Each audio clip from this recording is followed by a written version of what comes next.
Hello students, welcome to Arya Bal Bharati Public School Panipat. This is your physical education period of class 11. Today we are going to do chapter first, 11th class, changing trends and career in physical education. So all of you be ready with your books and listen it carefully. So let's start with our first revision session. First chapter is changing trends and career in physical education. Mind mapping.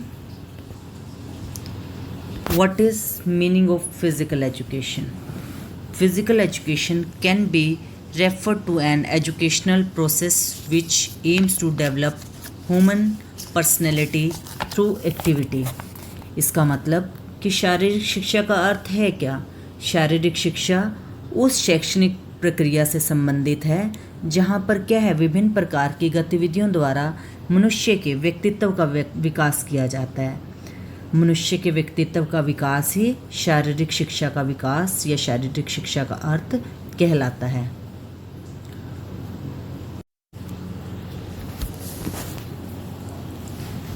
Definition of physical education.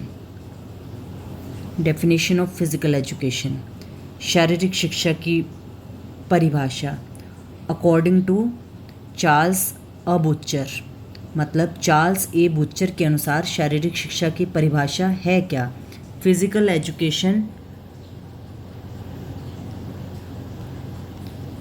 Education is an integral part of the total educational process and has as its aim the development of physically, mentally, emotionally and socially fit citizens through the medium of physical activities which have been selected with a view to realize these outcomes.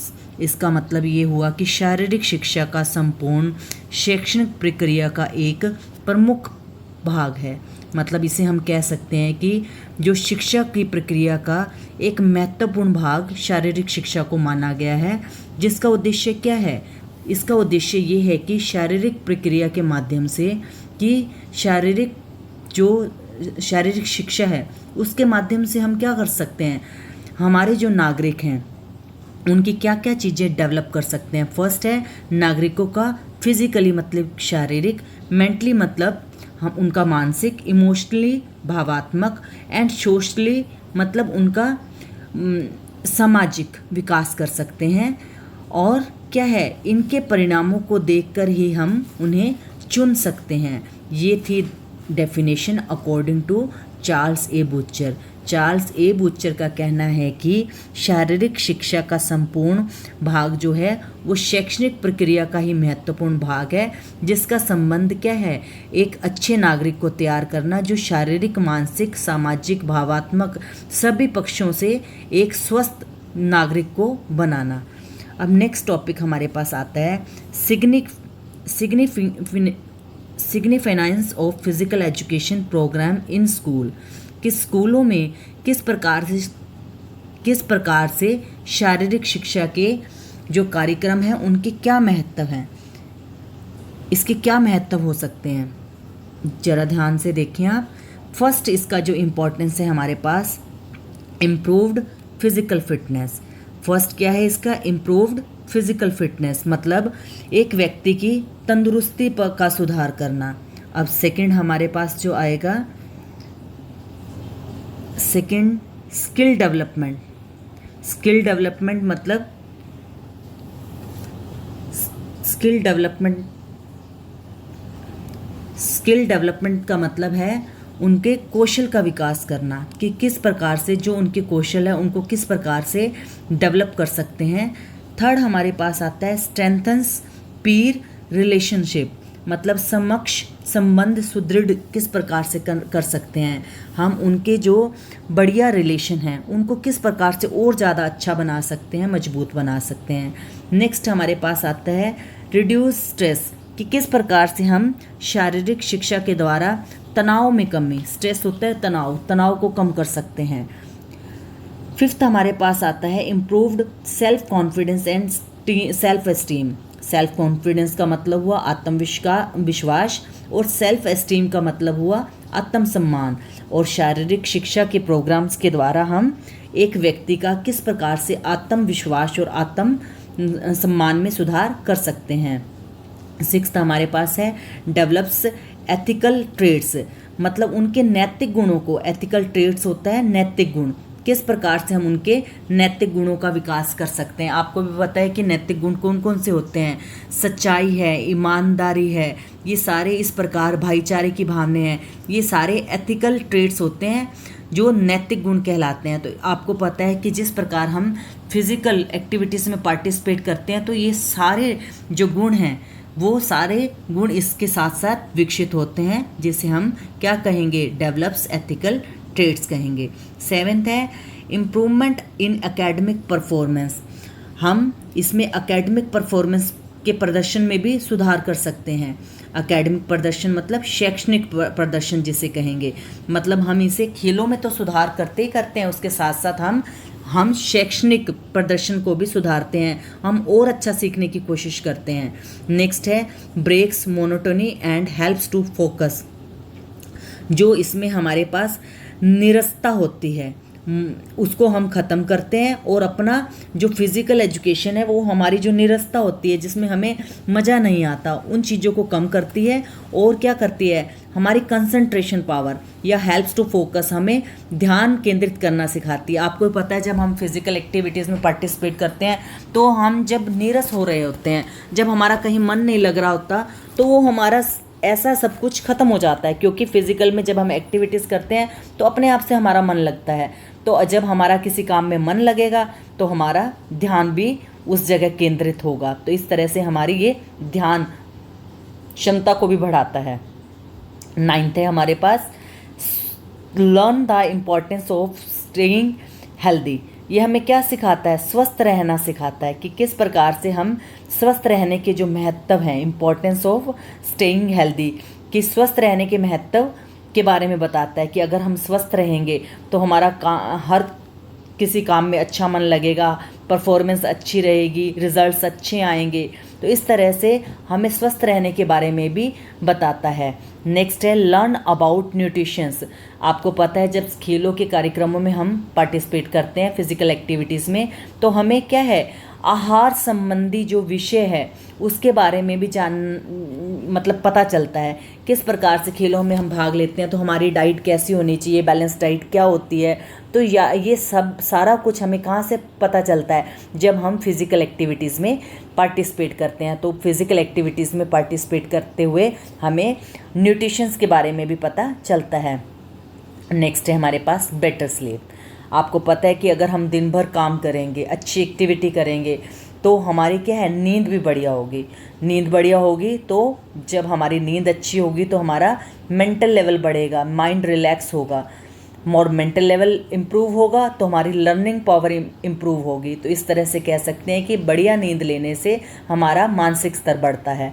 Improve self discipline, अगर हम खेलों में या खेल की गतिविधियों में भाग लेते हैं तो हमारा जो सेल्फ डिसिप्लिन, आत्म अनुशासन जिसे कहते हैं, अपने आप को अनुशासित रखने में सुधार आता है कि हम खुद अनुशासन में रह करके अच्छे काम करते हैं। ये था हमारा सेकंड टॉपिक जो कंप्लीट हुआ, significance of physical programs in school, स्कूलों में शारीरिक शिक्षा के कार्यक्रमों के क्या महत्व होते हैं। नेक्स्ट अब हमारे पास टॉपिक आता है एम्स ऑफ फिजिकल एजुकेशन। अब एम्स हर किसी चीज़ का एक लक्ष्य होता है, ठीक उसी तरह से शारीरिक शिक्षा का लक्ष्य क्या है, आपको भी पता है शारीरिक शिक्षा का लक्ष्य क्या है। शारीरिक शिक्षा का लक्ष्य, it aims to maximize our physical ability leading us to be healthy, knowledgeable, skillful, creative, productive and influential in all areas of life.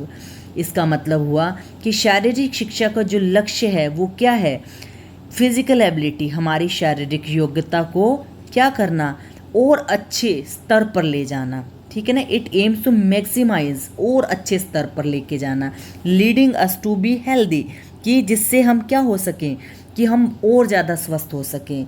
Knowledgeable मतलब और ज़्यादा ज्ञान को प्राप्त कर सकें, स्किलफुल हम और ज़्यादा निपुण हो सकें, क्रिएटिव हम और ज़्यादा रचनात्मक हो सकें, प्रोडक्टिव हम प्रोडक्टिव होता है ऊर्जावान, हम और ज़्यादा ऊर्जावान हो सकें, और influence in all areas of life और जीवन के प्रत्येक क्षेत्र में हम प्रभावशाली बन सकें। तो फिज़िकल एजुकेशन का उद्देश्य क्या हुआ? एक व्यक्ति को इस तरह से बनाना कि वो जीवन के हर क्षेत्र में उन्नति प्राप्त करे। ये था हमारा एम ऑफ फिज़िकल एजुकेशन। अब जब हम किसी चीज़ का उद्देश्य रखते हैं तो उद्देश्य को पाने के लिए और जब हम किसी चीज़ का लक्ष्य रखते हैं, एम पढ़ा अभी हमने, तो लक्ष्य को प्राप्त करने के लिए आपको भी पता है कुछ ना कुछ ऑब्जेक्टिव तो ज़रूर होते हैं, ठीक है, क्योंकि लक्ष्य बिना उद्देश्य के तो कभी प्राप्त होता ही नहीं। तो उद्देश्य क्या हैं? ध्यान दो, उद्देश्य है हमारे पास ऑब्जेक्टिव ऑफ फिजिकल एजुकेशन, शारीरिक शिक्षा के उद्देश्य क्या होंगे? फर्स्ट है फिजिकल डेवलपमेंट, शारीरिक विकास करना। आपको पता है जब तक एक व्यक्ति शारीरिक रूप से स्वस्थ नहीं होगा तो फिजिकल एक्टिविटीज़ में पार्टिसिपेट नहीं कर पाएगा। तो इस तरह से हम कह सकते हैं कि जब एक व्यक्ति फिजिकल एक्टिविटीज़ में पार्टिसिपेट करेगा तो वो फिजिकली रूप से क्या है? तंदुरुस्त हो जाएगा, तो उसका शारीरिक विकास होगा। सेकंड हमारे पास आता है मोटर डेवलपमेंट। मोटर डेवलपमेंट को हम हिंदी में गामक विकास कहते हैं, मांसपेशियाँ विकास कहते हैं। इससे हमारी मांसपेशियों का विकास होता है। थर्ड है इमोशनल डेवलपमेंट। इमोशनल डेवलपमेंट मतलब भावात्मक विकास। एक खिलाड़ी जब खेलों में भाग लेता है तो वो हारता भी है और जीतता भी है, और हार और जीत को वो क्या करता है? उस समय वो अपने इमोशन पर कंट्रोल रखता है।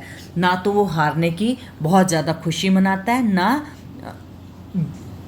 ना हारने की बहुत ज़्यादा दुख मनाता है कि मैं हार गया क्यों। नहीं, उससे वो सीखता है कि नेक्स्ट टाइम मुझे क्या है और अच्छी परफॉर्मेंस करनी है। और जीतने पर बहुत ज़्यादा उत्सुक नहीं हो जाता कि मैं जीत गया या दूसरों को नीचा दिखाना, नहीं, वो उस टाइम खुश भी नहीं होता, क्योंकि वो अपोजिट टीम जो हारी हुई है उसके सामने अपने इमोशंस को कंट्रोल में रखता है। यानी कि वो ना ही तो ज़्यादा खुश होता है ना गुस्सा होता है। ये एक खिलाड़ी का एक क्वालिटी है, इमोशन पर कंट्रोल रखना। तो इस तरह से हम कह सकते हैं कि एक खिलाड़ी की इमोशनल डेवलपमेंट भी फिजिकल एजुकेशन का ऑब्जेक्टिव है। सोशल डेवलपमेंट, ये तो इसके नाम से क्लियर हो रहा है कि जब खेलों में एक खिलाड़ी भाग लेता है तो वह विभिन्न प्रकार के खिलाड़ियों के साथ खेलता है। अगर वो बहुत सारे पार्टिसिपेंट के साथ प्ले कर रहा है तो इस तरह से वो सोशल डेवलपमेंट हो रहा है, सामाजिक विकास। नेक्स्ट है मेंटल डेवलपमेंट। जब खेलों में एक खिलाड़ी भाग लेता है तो शारीरिक विकास के साथ साथ उसका मानसिक विकास भी होता है। नेक्स्ट है डेवलपिंग एन एनर्जेटिक लाइफस्टाइल। इसमें क्या हुआ? एक ऊर्जावान जीवन, ठीक है, ऊर्जावान जीवन शैली को विकसित करता है कि मुझे हमेशा एनर्जेटिक ही रहना है। ये नहीं कि सुस्त या किसी भी काम को ना करना, ऐसा नहीं होता। एक खिलाड़ी हर समय तैयार रहता है किसी नए काम को करने के लिए। तो इस तरह से हम कह सकते हैं शारीरिक शिक्षा का एक उद्देश्य एक खिलाड़ी को हमेशा क्या रखना? एक खिलाड़ी को हमेशा एनर्जेटिक, ऊर्जा भरपूर रखना, ताकि वे किसी भी कार्य को हर समय करने के लिए तैयार रहे। आगे है थ्रिवाइंग मोटर स्किल।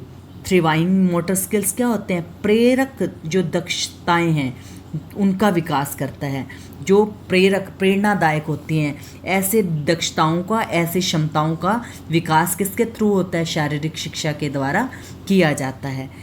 आगे है कैरेक्टर डेवलपमेंट। एक अच्छे खिलाड़ी का चरित्र निर्माण होता है शारीरिक शिक्षा के थ्रू। एक अच्छे चरित्र निकल करके सामने आता है कि वो एक खिलाड़ी कितना अच्छा है, कितना ईमानदार है, उसमें कितनी भाईचारे की भावना अच्छी है, वो एक समाज में रहने वाला व्यक्ति है, तो उसका एक अच्छा चरित्र निकल करके सामने आता है।